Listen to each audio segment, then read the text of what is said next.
The next one is a multimedia transport across the ATM networks. So multimedia denotes that integration of manipulation of at least some information which is represented in the continuous media data type. Multimedia communication which deals with the transfer of protocols, services, mechanism of the various medias and continuous media, discrete media and continuous media on across the digital networks. Some communication requires all components should be involved for handling the networks. Such communication requires which will handling the quality of services. The most important quality of service parameters are required involved in the resources and end-to-end delay and timing restrictions and restriction on the resources the loss characteristics. The protocol is designed to reserve the capacity of the continuous media data transmitted in conjunction with the discrete media data. The success ATM for the multimedia communication depends upon the successful standardization of its signaling mechanism, ability to attract the development of the ATM net applications with other communication system, integration of ATM into the internet. There are ATM applications such as video on demand. There is also that side by side we have integration of ATM and internet protocols. We have a WTMs for the thing. So multiplexing the ATM network in order to transfer the informations to the destination. The network performs the generic functions and multiplexing and routing. Routing functions will provide the connectivity which is not depend on the information type of the transfer. Multiplexing is highly dependent on the requirements by the information type and application context. The optimization criteria for the transfers are to minimize the queuing and maximizing utilization. The asynchronous time division multiplexing enables asynchronous time division multiples which enables the statistical multiplexing but does not, which is essential for this thing.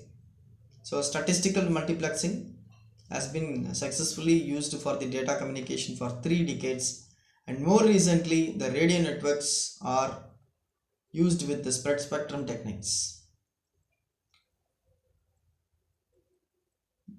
There are 3 classes are provided in the multiplexing ATM networks. One is a deterministic multiplexing with the fixed quality guarantee. Second one is statistical multiplexing with the probability quality guarantee, and statistical multiplexing with the quality without quality guarantee.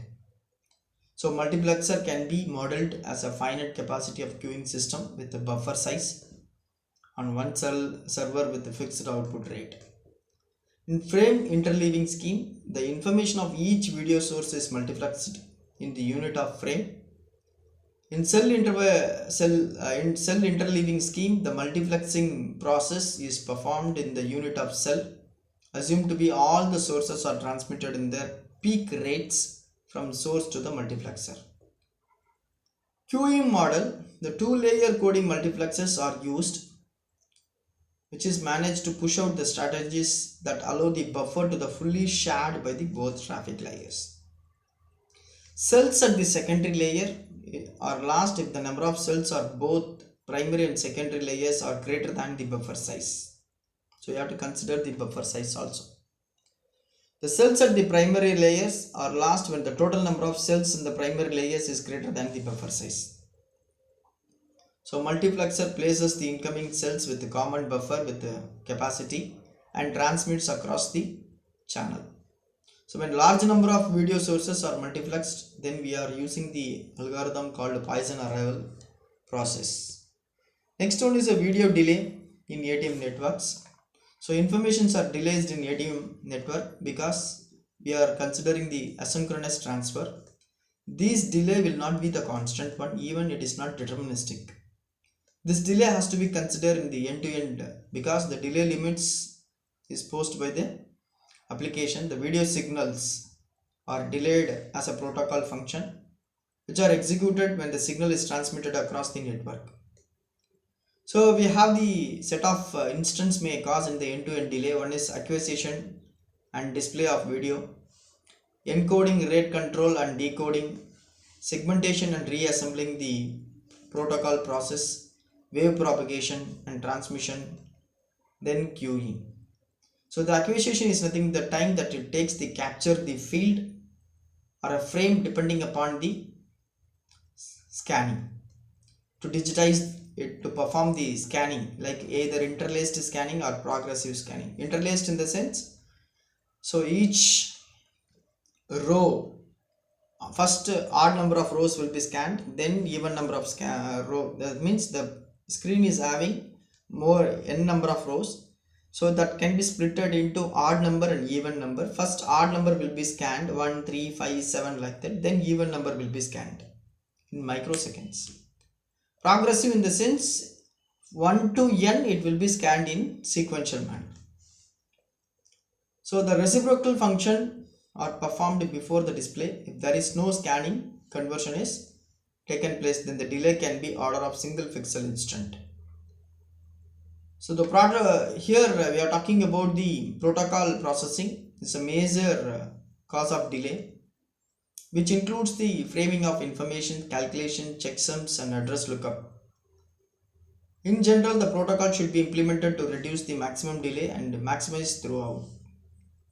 The wave propagation is limited by speed of light, roughly 100 milliseconds to reach the halfway around the globe. That means 5 microseconds per kilometer in a fiber.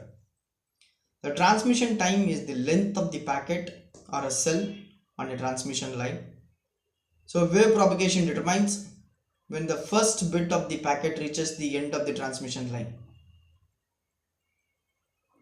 And the transmission time specifies how much later the last bit is received. So the transmission delay is reduced by increasing the line capacity and by reducing the number of links per route. So we are using the one more technique called as cell delay variation, CDV or jitter. Two control issues are used. One is a variation must be equalized to maintain the isosynchronous sample rate. Absolute value must be limited for interactive applications.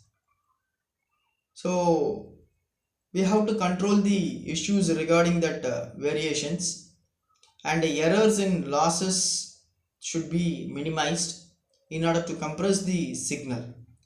The video signal also be exposed to bit errors induced in the electronics and optics. The probability of the error is low, but it is negligible. And the cause for the loss of transmission burst errors, loss of cells, packets, demultiplexing, overloads, misrouting. So these are all the things to be considered while we are going for the errors. There are two types of the errors which is in the cell in the ATM network. One is a channel error, another one is a limitation of the network capacity and statistical multiplexing. The ATM network has the advantage of statistical multiplexing. In ATM network, the cell discarding can occur in the transmitting side if the number of cells generated in the excess allocated capacity. If the incoming traffic exceeds the allocated capacity, which causes the buffer overflow, the sender could be informed by the network traffic control protocol in order to reduce the traffic flow. If the network becomes congested, then the input buffer overflows that will drop the sum of the cells to reduce the traffic. If the error occurs in the cell header, especially in the address field, it is misdelivered. So these are the things to be considered while going for the multimedia transport across the ATM network. Thank you.